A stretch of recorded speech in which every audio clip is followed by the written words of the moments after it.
Can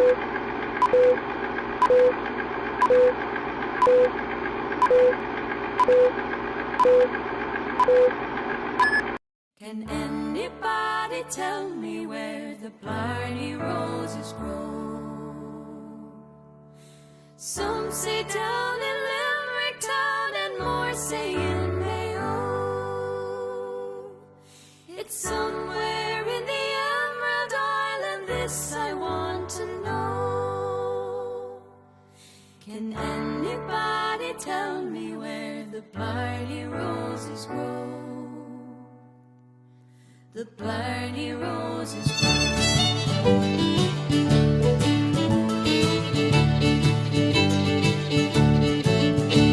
'Twas in the glens of Antrim, near the town of Cushendall. One morning I met a damsel there. I'm here in the central car park of the Blarney Walk, the Duck Walk, people might know it as, or the Fen. For those that don't know, we're about a 10-minute drive from Cork City, depending on traffic, and we're a stone's throw from Blarney Village. We have the busy slip road here just next to us and the motorway beside that all the way to Mallow and Limerick. But what most people wouldn't know, and I didn't know myself, and I'm going to learn a lot more about it, is that there is around 100 acres of wildlife and preserve here just to our right. And I'm hoping to meet a very interesting character, the father of the Fen, Tom O Byrne. I'm really excited. Hi Tom, right. How are you? Howdy. Nice to meet you. Hey. So, right. This sign tells a story in itself about the Fen. Can you tell me about it? So, a fen is essentially an alkaline wetland. Firstly, a lake forms and it's fed by mineral-rich groundwater. Over thousands of years, the groundwater provides nutrients for floating plants that flourish over the area and around the edges. The sedges and grasses that grow around the edge of the lake actually form a layer of peat eventually. As time passes, thousands of years in this case, the plants die continually and go to the bottom of the lake where it builds up in a semi-decomposed state. It's not breaking down completely. Peat is compressed and in thick layers form, and the peat rises to the surface after a lot of this activity and is invaded on the surface then by all the fen plants. This is what forms the fen. Fens and bogs from a distance look similar, but they're two different types of land. The fen is a more alkaline wetland and the bog is a more acidic one. So what sets them apart basically is that the groundwater is feeding fens and keeping them neutral, while the typical acid bog that we're familiar with is fed with rainwater and is usually in a depression, and it hasn't got a river running into it, as it were. However, fens can become raised bogs, and a lot of bogs were fens to start off with. They become more acidic and they continue as with sphagnum moss to become an acid bog. This happens when, of course, the plants that were growing on the fen can't reach the fen neutral, calcium-rich underwater. As a result, the only source of nutrients for plants is rainwater, which is poor in nutrients. Raised bog species like sphagnum moss invade the acid terrain and the fen becomes a raised bog. That's the official list of politicians that went along with and supported the building of the Mallow Road, and that gives us an idea as to from 80 until 94 the whole process was happening. But when they were in this area here, there was an opportunity arose. The area was being backfilled and it wasn't being classified as having any special qualities, and I thought differently and I put in my opposing point of view and my plan and my the whole thing, and it was readily accepted by the city fathers and the county council and so on.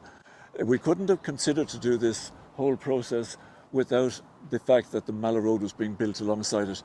The big machinery had time on its hands. The fellows were sort of having a little bit of a rest after they filled a big Volvo truck as it went out the Mallow Road and they were dressing the banks of the Mallow Road with the material we took out of here. So we spent the best part of a year starting at the Clogheen's end and working our way towards Blarney and taking out what was about 7 foot in the centre and about 3 foot at the sides, and digging out a lake, leaving about 18 little islands. Also, when we were doing this excavation, we had Dr. Robert Devoy and his clan of young scientists came out, and they were doing core sampling, and they were able to take 60 foot of core out of the centre of the place here. So down to the gravel, there's about 11,000 years of sediment. It's like a book of everything that happened, all back down through the ages, and it's very exciting. There's an awful lot going on here, and a lot of potential, of course. There's a lovely rejuvenation of this area here recently. You can even have a mocha or a hot chocolate there from the little horse box shop on the corner there. Yes, very nice. Just something I noticed myself, I don't see your name on the sign here, even though you had so much input into it. So maybe we should put up another plaque. Maybe, just your name. With sculpture as another piece, and say, the Fen was always part of the story as well, not just the road, but it's all happening and it's very healthy. And it's a lovely atmosphere around here now. So we'll go out and do a little bit of on the water later on. You could put on your waterproof trousers and we'll go home and get a spare pair of pants there maybe. I know, you can come along for the ride.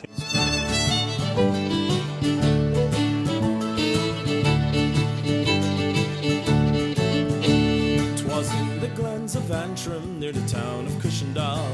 One morn I met a damsel there, the fairest of them all. 'Twas with my young affections and my money she did go. She told me she belonged to where the Blarney roses grow. Her cheeks were like red roses and her hair a raven hue. Right, head away now. You used to this, Ken? Yeah, every morning before work. Can you tell me a bit about what we're doing out here today?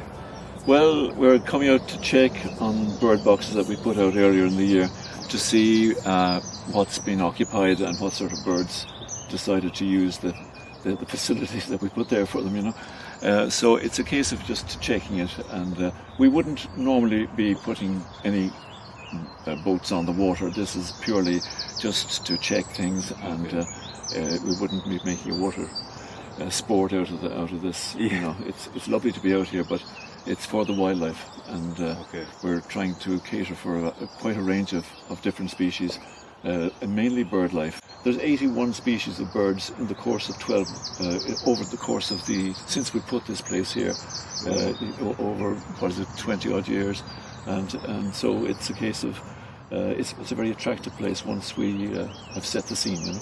Like, I've grown up in Blarney all my life and I've walked the walk.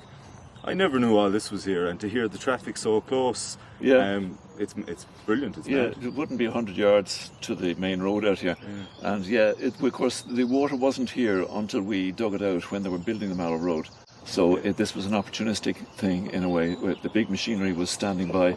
We could do that, what we did here. We could do it only then. We couldn't afford to bring in the sort of machinery that put this place in the way it is, So really it's a case of opportunism that allowed it to be here in the first place. It was summer grazing here, and now we've got 7 foot of water underneath us, and we've got about a kilometre of water with 18 little islands. Some of the islands are just where they dug out behind a patch of ground, and so the reeds have grown through it in the meantime, but water birds are able to enjoy the fact that land-based animals like foxes and so on can't easily get to them if they're going to nest on a little patch of ground beside the water. So there's a lot of nice small islands too, with a couple of trees on it. Anywhere there was a tree or two, we dug behind them way back then. Okay. Tom, if you don't mind me saying, I was just when I heard about all the work you do, I was expecting a younger man maybe. At what age are you, if you don't mind me asking? Well, I'll be 80 very shortly. Oh wow. Yeah. So I've been around for a while. I haven't gone away, Yeah, but No, you need a bit of experience behind you to approach some of these sort of jobs, because it's the product of experience, having done it in other places, you know. Just speaking of experience there, Tom, you have somewhat of an apprentice there behind us there. James. James, he only graduated recently, was it? Yes, I think in July, and but he's an ecologist as well, and he's into the broad study of all the life that goes on here. And you need continuity like this, so that there's somebody going to be taking the reins. Yeah. Like, I won't be around forever, and when he gets to my age, then he'll be in a position to make sure that there's a young person to take the reins and follow on from there. Hey, perfect. Whoa, bring me up to the bus stop altogether. Very good. It's the business. Do a bit of dragging. And hi lads, how are you? How are you doing? It's true. That's good. Yeah. Just before I start out here, there's 2 new 5-star hotels in Blarney after popping up recently. Exactly. They aren't conventional hotels now, but can you tell me a bit about them, about the bug hotels? Yeah, these are bee and bug hotels, you know. Blarney Bog made them during the lockdown, you know. Basically, we got the timber and just distributed through, all the boys were working from home, you know what I mean, you know, so it's basically Blarney Bog working from home, you know. Yeah. So distributed right through to the different houses, you know. I was kind of dropping it off over walls and stuff like that. Yeah.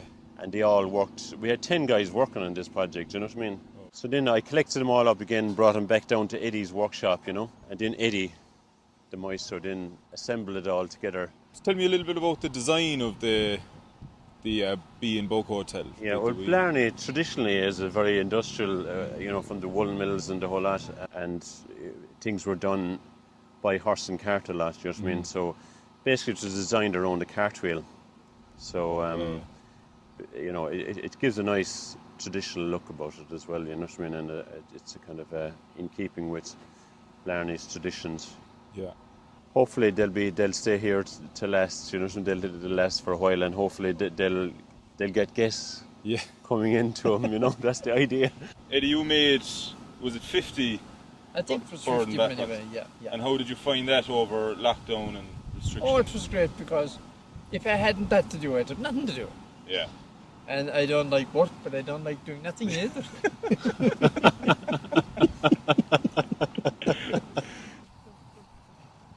Here, Tom, more bird boxes for you. More the merrier, the more the Give merrier. them to Tom here.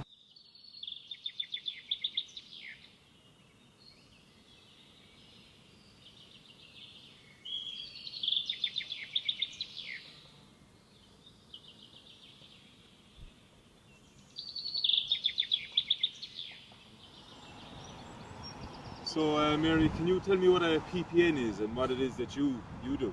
Yeah, basically I'm from Waterloo. I'm involved in a local community group, Waterloo Renewal Group, and the PPN started about 6 years ago. It stands for Public Participation Network, and I represent the Blarney area in the PPN. Brilliant. Yeah. And speaking of networking, you're connecting groups. Connecting groups, yes. And you're also connecting the 2 walkways. We have this one That's here and it. the Waterloo walkway as well. Correct, is that right? yeah. I suppose our walkover, we got funding there 2019 through Leader, and then County Council, we're now City Council, and obviously huge support from communities and fundraising, and we got the footpath put in. It's about 850 metres long, and it's made a huge difference. And then our aim always was to connect the 2 areas, and we work along with Brand Blarney, and they got the Town and Village Renewal Grant in 2020. So the connection is nearly there now with the new pathway over along the road there and the crossing. So basically you can walk right through safely. Yeah.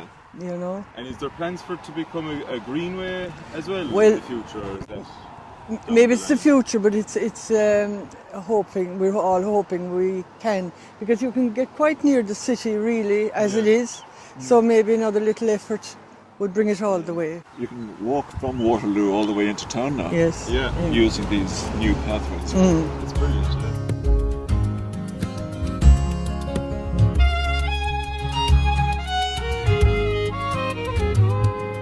So I'm here with Brian Gabriel of the Blarney Historical Society. I do like Irish place names myself, but one I can't wrap my head around is Clogheenmilcon. What does that mean? Oh, Clogheenmilcon.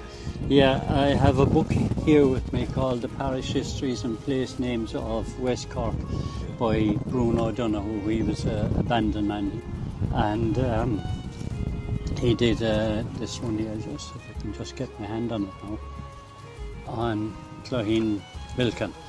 And it's here. Clogheenmilcon is 513 acres, but it's Clogheenmilcon Fen, Mulqueen's little stone house or shelter. Okay.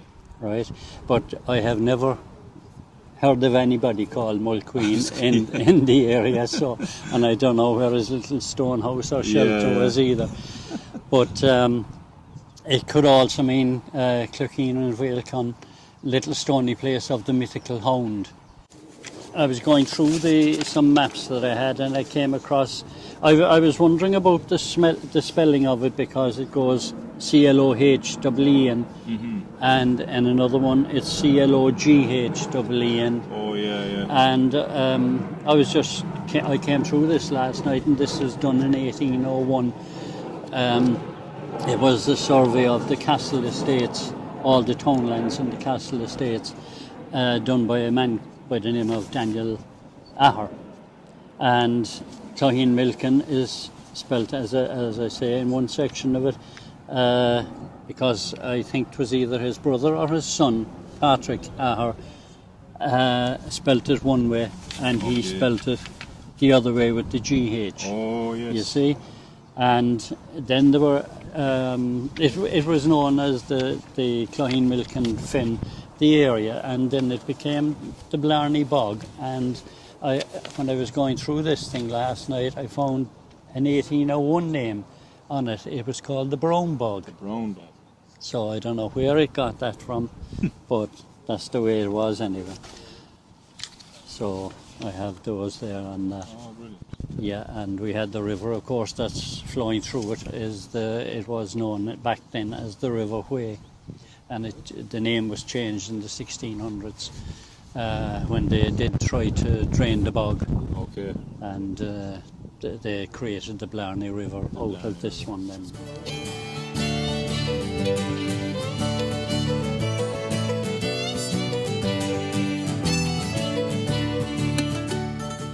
Well, I'm an engineer with the Cork City Council in the operations section, and we look after the Blarney area since 2019, when it transitioned over from the County Council. So our involvement with the Fen really is to look after and maintain the grass areas and the parks areas and keep them looking the best they can, really. And you have a bit of involvement with Tom in meetings and stuff. I first met Tom about a year and a half ago. Okay. The Cork City Council, in conjunction with Blarney, applied for a town and village renewal grant for the Fen to upgrade the paths, the access to the Fen, the facilities, and generally to see what the potential of the Fen is going forward. So I met Tom, and he was very enthusiastic, and I suppose he oozes knowledge about the Fen and enthusiasm for the Fen. So that's really what kind of it inspired me to kind of work hard to make it the best we can. The Fen has always been an integral part of Blarney since its inception, and COVID has really brought that to the fore. We all needed places to exercise, we all needed to get out of the house, and the Fen provided a beautiful place to do that. I suppose with Blarney's interaction with Cork City Council and the funding that was delivered, the expansion of the Fen, the improvement of the Fen can only lead to better things for it. How important will the Fen and its connection out to the Waterloo Greenway as well be for tourism in Blarney? Hugely important. I mean, if we look at what we currently have in terms of walkways and those walkways that are planned, I mean, Blarney will become a walking destination, and there's no two ways about that. we're very lucky. We've got our castle and we've got our woolen mills and all that. But to have this on top of that is an incredible resource. Let's face it, if you come to Blarney, you're a walker or you're somebody who's pursuing an active lifestyle, you'll be spoiled for choice. And I suppose we wouldn't be sitting here without the contribution of kind of the one main man, Tom O Byrne. How important is he to the local area, I suppose? Well, Tom is everything to the Fen, there's no two ways about that. It was Tom's recognition of the significance of this area that made it what it is today. I mean, without him, it'd just be the side of a road somewhere. Tom saw what it was. He saw that it was an area of special conservation, that there was, specific flora, specific plants, specific animals that lived here, and saw the beauty of it and saw the potential of it. And in fairness to Cork County Council, when they interacted with him on day one, they started this process. Now this process has been continued by Blarney and Cork City Council, obviously with the input of Tom, because that's huge and it's everything to this. So we've a lot to be thankful to Tom for. There's no two ways about it, Ian. So I'm here with the core members of Blarney. I have Sue, Debbie, James and Fionnuala, and they've played a massive part in the way the Fen looks today. And Fionnuala, you're responsible for the design here, is that right? Well, yes, obviously with the help of everybody else. Yeah, I'm the local garden designer. Debbie and Sue asked me to help out. We walked the Fen about 2.5 years ago, and we decided we need some work to be done to it. And Debbie and Sue had great insight as to involving more community involvement, and it started from there, and I got involved. So it's been an amazing thing that what we had on paper so quickly started becoming reality. So I think that was an amazing part of it, and it wouldn't have happened without Blarney planning in advance and you girls planning its potential and being ready when the opportunities arose and ready to go. I think that was huge. None of this would have happened if Tom hadn't stepped in when the N20 was being built and actually had this idea. And Tom used to come along to our chamber meetings, and so it was just a kind of a lovely union, I suppose, of like-minded people that actually felt we could do something. Yeah. And I think Tom is glad that we're here as well to give him a hand, because Tom has actually put about 30 years of voluntary work into this place himself, and has tipped away chatting to the councils, getting work done quietly. Quiet altruism, that's Tom. So, and we're Tom's team, as James said earlier. Team Tom. Team Tom. We're going to get jackets made. Yeah. Yeah.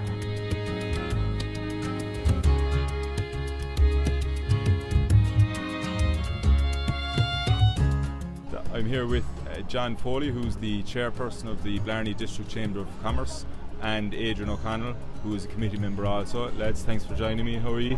I'm good, thank you. Yeah. Not too bad. So we're talking about Tom O Byrne and the Fen and the Blarney village as a whole, really, and just wanted to get your involvement in that as well, and through your committee meetings and stuff like that. What goes on in a typical meeting? We discuss mainly on how we can help each other business-wise, but also we do projects in the community as well, and that's where Tom and Blarney are heavily involved in, with regards to projects in the Fen and things like that. And Tom has a wealth of knowledge with the Fen, and has passion about it, and always we have a 3-minute slot around the table, but sometimes it could go on much longer with Tom, but discussing on what's happening down there, and as I said, the passion and wildlife and everything that goes on down in the Fen. As John would say, it's 3 minutes long, but Tom sometimes stretches it out a bit, which is great. And it always fascinates me when Tom would say, "Oh, the swans comes in from Wales," and I said, "How does he know that? Does he be checking passports, or is there a flag on their backs?" And it's amazing that the knowledge that Tom has. It's you could listen to Tom all night long, And what we're doing here today it's an honour to be asked to be involved with Tom. And at the end of the day, Tom is a super knowledgeable. He's a fountain of knowledge when it comes to wildlife. It's fantastic, to be fair.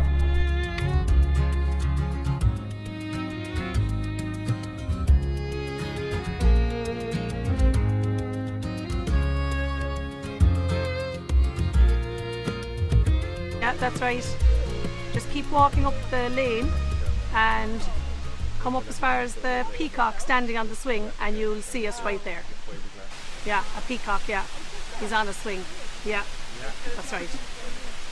See you in a minute. There's actually a peacock on the swing. Can't believe it. Hi guys, how are you? How are you? Not too bad. I thought you were having me on there about the peacock, but there was a peacock. We never tell lies. No lies. Ever.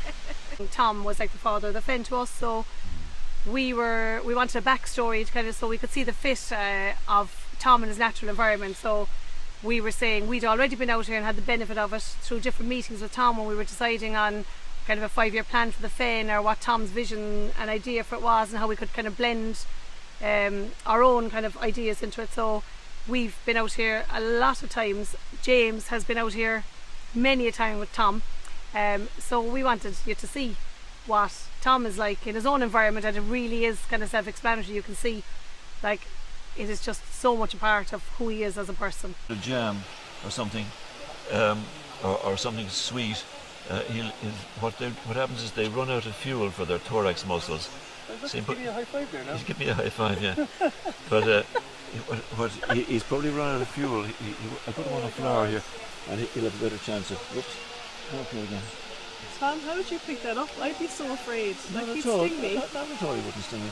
I'll get better flowers. Oh my God. There's a better flower down here somewhere. No, they're just little bumblebees. Actually, there's a nest in a hole in the wall up there too. Oh wow. So I'll put him on a flower down here, and he'll have a chance of getting some nectar. See, look, he's trying to clean himself. He's not going to sting you, no? No, not at all. No, he's not interested in stinging. Why would he sting me, sure? He'd probably sting me. Not at all. No, I'll put him down here.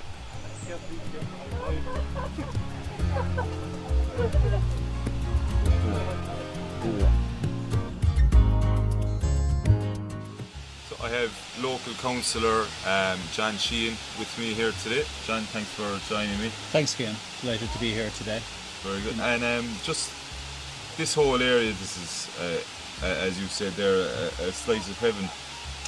What do you think this and the Blarney Walk and the way it is now, what do you think it means for the people of Blarney?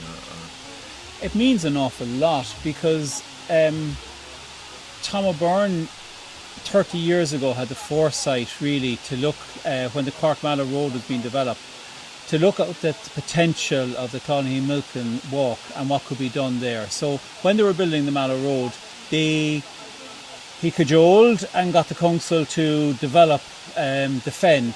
And really over the last 30 years that has developed enormously. It's over 100 acres in size, and it's really used by the people of Blarney and the wider area every day. So to have someone like Tom who has that vision, long-term vision for developing things in the area, it's a huge asset, and it's a hugely appreciated by all the community. Yeah, so Tom, it's many times now we've been down here, and there's many things that I still haven't asked you, so there's probably hundreds of things I could get stories on. A lot of distractions around. A lot of distractions, exactly, yeah. There's one thing you told me about this before. A sperm whale that was washed up in South Australia. South Australia. And I ended up with the teeth from it, rather than waste them as it were. Right, okay. It's frowned on to have bits of whales very often, but I think they're beautiful pieces. Okay, and they're not for sale, or they're not, there's no commercial connection. So why not have them as beautiful little items? I carved a turtle on it. It's a Chelonium idas. It's the green turtle, laying eggs in a little pit behind it. But the tooth itself is lovely carving. There's only that much sticks out of the gum. That's all root. You can see the tan actually. Yeah, that's the bit, and it's polished by the sperm whale biting into giant squid and all the rest. Okay, right. So it's a dramatic bit of, like, if the story of that in the deep, fishing, catching squid and whatever, it would have a lot of interesting things to say if it could talk. There's a lot of, I've given a lot of things away actually, rather than that if somebody likes them, sure. I'm quite happy that somebody would enjoy them as well.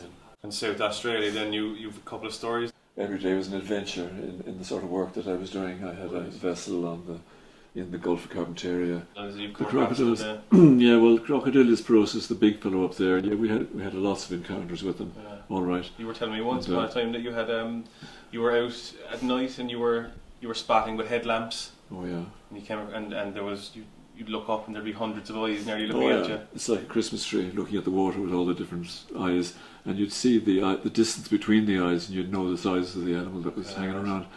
But we were very often collecting young ones, and they would have a sack full of them in the boat, barking away because they make a kind of a yapping sound, and their mother might be nearby, you know, and she might sometimes have a go at the boat. But we were distributing them to other areas, you know, and I brought freshwater crocodiles, Crocodylus johnsoni, from the Daly River system to Lake Mundara in Mount Isa, and that was in about 1966, and I let off 20 of them in the lake there. And recently there was a big fuss made of a crocodile that was being attacked by a water python and eaten by the water python in front of their cameras. There was one of my crocodiles being consumed. You know, he was about 8 foot long, 9 foot long at this stage. That particular species don't get very big, but they live quite. He was swallowed, and I got pictures of the tail, the end of the tail, you know, going down into this. And that was on news, wasn't it? It was. It made a bit of a fuss around the world, but that would have been one of my crocodiles, if you like, because there weren't any crocodiles in Lake Mundara. Amazing. Will we head in here? We're sitting there, yeah. Go in there if we have a look. I'm getting hoarse. Yeah. Do you want a glass of water or anything? No, sure, right. Yeah. I'll just think aquatic thoughts. You were doing a scout trip, an overnight trip, I think, in Dublin, and you were looking after either you were in the group or you were looking after the group. Now I can't remember exactly the detail, but it was an overnight trip, and you were supposed to self-sustain off the land. So you were catching your own fish. You were telling me, you actually showed me how to create one of those traps for the fish. Yeah. What you had told me later on was that there was you saw 2 foxes fighting for 1 chicken. Yeah, fox. The foxes, we heard them fighting, yickering at each other. Quite hungry at this stage now, I imagine. Luckily they'd eaten the head and neck off the chicken, and the chicken was complete. Yeah. But what was very interesting about it was that it came from 11 miles away, which we thought was amazing. Okay. Because we went to see, it was a Wyandotte sort of chicken, and it was to find where those particular chickens were. It was way off across the hills. So they'd obviously carried it quite a bit. And then met another fox, and they were both fighting over it, and we chased them off and took the chicken, and we had a nice old feed of a nice big chicken. It's the irony of it, though. You were looking for your pig nuts, and just you were probably happy to even have an eel, which I'd say most lads in the scout group were probably been turned off by. And then chicken, what are the chances of that? Roasted up nicely, it was very nice. Hello, Tom. It's been a while. After all these years, this guy. Indeed. I'd say over 30 years. I'd say. Probably is that much, yeah. Yeah. I must say it's a pleasure to come down here again to see the beautiful surroundings of Monard Mills. I was stationed for about 5 years as a guard in Mallow Road station from 86 to 91, and I haven't been here since. And you know, it is wonderful to be here to see you. We've been tweaking away at it all the time to sort of bring the quality up, as it were, you know. Absolutely, absolutely. And I suppose my memories of coming to you here at times when we'd have an animal in distress, and you know, and my colleagues, and you were always there, you know, at our beck and call, and you know, it was great that we you know, lovely. I mean, I think we brought a fox cub one time to you, and you nursed it back to lots of those, good health. That's right, and other animals, and indeed from around the city, and my colleagues here in Cork City, you know, Tom was always there to take on the girl that were very often bringing me swans or telling me about swans too on the road, you know, and so I can catch swans with a special device. That's right. You had a case there recently, hadn't you, on the Mallow Road? A buzzard, I think, was it? That's right, a buzzard, I let him off ceremoniously, if you like, about 2 weeks ago, Did you, It was lovely, he was a beautiful animal, I've had about 7 of those in the last as many months nearly.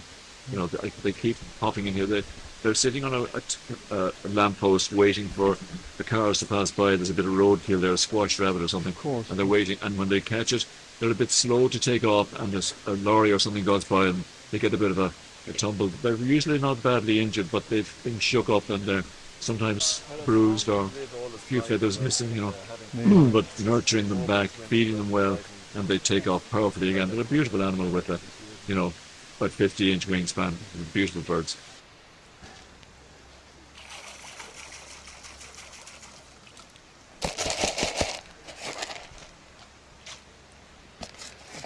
he needs to be fed underwater because he's more efficiently able to gobble it up from that position. Food on the land, and he wouldn't be able to hoover it up as efficiently. The ducks are going to try and steal a bit as well. Tim, you're a colleague of Tom here at Science Direct. I imagine it must be a tough environment to work in, is it? Very, very tough, yes. In actual fact, the last place I used to work in town, there wasn't any windows. So this is just heaven, you know. You can sit in the office and look at the unfolding nature outside the office windows. It's great stuff, yeah. Run me through what you do here. I suppose it's never the same day to day, is it? It's mostly drinking water testing. So, you know, people have their own drinking wells, water supplies, private wells. So that'd be the kind of bread and butter of the work, really. Okay. Yeah, just making sure it meets the requirements of the drinking water directives, you know. So it's, and you're interested in other areas as well, though. You were saying like marine biodiversity as well. Yeah, What is that? Okay, well, I suppose, and one of the great things about the woodland here in the Glen is the biodiversity. You've got a very broad range of different types of plants and animals. So what I do is a lot of recording of biodiversity, so butterflies and moths would be aspects of that. I also do scuba diving and record marine biodiversity as well. So basically you can end up with maps of what types of animals and plants are found where. And then this can be very important in terms of things like planning, in terms of like planning, housing planning. You know, you can see where biodiversity hotspots are, which might be important to conserve. And has it kind of taken up a lot more recently? I think there is, yeah. There's definitely a lot more kind of professional ecologists now. You know, any kind of building project would have to have an ecologist on site. Whereas, you know, in the 70s, like, you know, ecologist, what's an ecologist? Foresight to appreciate the importance of the site for conservation and get it protected, put protection on it so long ago it's really kind of groundbreaking, really. Yeah. You know, so few people back then would have been interested in nature conservation. Yeah. You know, It was really off the radar. Yeah, and it's been covered in schools as well. In school, the kids get a lovely introduction to it. Whether they take it up and follow it through or not, they still have been given an introduction that they wouldn't have had when I was a kid. And survival was more the thing in Ireland for quite a while, and we gradually got around to the aesthetics and the enjoyment and the appreciation for the world that we're sharing with, you know, with all the other forms of life. So it took a while to settle down and get to that stage, you know. And Rosie, you're hoping to study similar stuff in college, I believe, is it? Yeah, that's right. I'm hoping to study zoology in UCC, starting this year, hopefully. Oh, brilliant. And will you carry on the family mantle then of biodiversity? Yeah, absolutely. That is what I'd like to go into. Maybe exotic animal care, but, you know, I do care a lot about the local biodiversity as well. Oh, there's a jackdaw coming in. Hey, Jackie. Here, over here, look. Here, come on. Come on, look. Tom, I imagine with a dad like Tom, it must have been very boring childhood, was it? Yeah, it was nothing if not uneventful, and you know, this is a good place to be a little boy, as our own little boys are finding out now. And I suppose my dad's enthusiasm for the natural world kind of here and everywhere really kind of rubbed off, and as well as all the other things you can get up to as a little boy, to have the, I suppose, less ordinary things that he brings to the table there, you know, can't complain.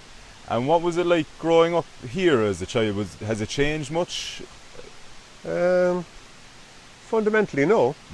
Insofar as I can remember, well, I don't know if you're remembering yourself or remembering from photos that you see, but you know, when I was playing around here and they were like the ferns there growing up, and now, you know, so that's just one kind of example that immediately springs to mind about how things change. But, you know, I suppose he's been a constant here, and other things have come and gone. And I suppose my wife and I, we lived in Dublin for a good number of years, and we kind of realised that, you know, both working kind of pressurised jobs in the city centre and coming back here at weekends and realising that there's a lot to be said to being here. And then when a house came up for sale down the road, we said we should return to the nest. Brilliant, yeah.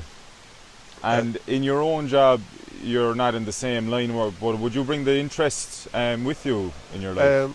Oh yeah, absolutely. I mean, it's I'm a lawyer for my sins and penance, so I don't get to, enjoy this side of things on a day-to-day basis. I do some environmental law, but it's really, I suppose, an extracurricular interest of mine, and it is one that I've always had, and it's a lovely counterbalance to have.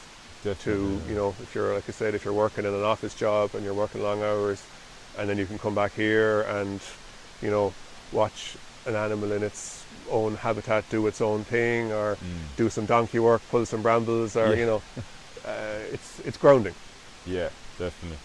And it's lovely for us, especially with the two little boys now, to be able to come up and hang around and let my dad kind of show them fossils or plants or whatever the flavour of the morning is, and to be up the road from here it's a privilege, and that's not lost on us. And what do you think about your dad's legacy? I know it's the documentary is almost kind of a living eulogy for the man. He's done so much for the area. Well, I suppose people's legacies can be individual and broader, and his legacy to me and to us is one profound thing of itself, but I suppose the legacy that he maybe brings to the local community here, the Fen is a large part of that. And I think maybe until you guys very nicely got into this, a lot of people didn't know the role that he had in setting it up and nurturing it over the years. And he's not really the sort that would want the plaudits for it, but it's gratifying. A passion of his is habitats, creating habitats for one exotic creature or for an entire ecosystem, and the Fen is another example of that. And I think that will be part of his legacy, and it's one that ourselves and other, I think a lot of people in the local community can really enjoy it. I do. Good place for a stroll. A little bit overgrown, but I suppose what people forget is behind the path there's 100 acres or something. I don't know. Yeah. A lot of what is essentially wilderness when there's so little of it elsewhere in the hinterland. So that's it. And I mean, he's done a huge amount of work nationally and further afield in trying to foster people's interest in the natural world, make people appreciate what's going on around them in the natural world. And it's rubbed off on me, it's rubbed off on Hugh and Dan. I'm certain it's rubbed off on a lot of other people as well. So I hope that you enjoyed learning about the life of Tom O Byrne as much as I did. It's been absolutely eye-opening to learn about the ecology of the local area, this little slice of heaven here, only a stone's throw from the city and from Blarney itself and Clogheen's. As the man himself says, he's still learning to this day, and he always will be. It was an absolute honour for myself and for Blarney to meet the father of the Fen.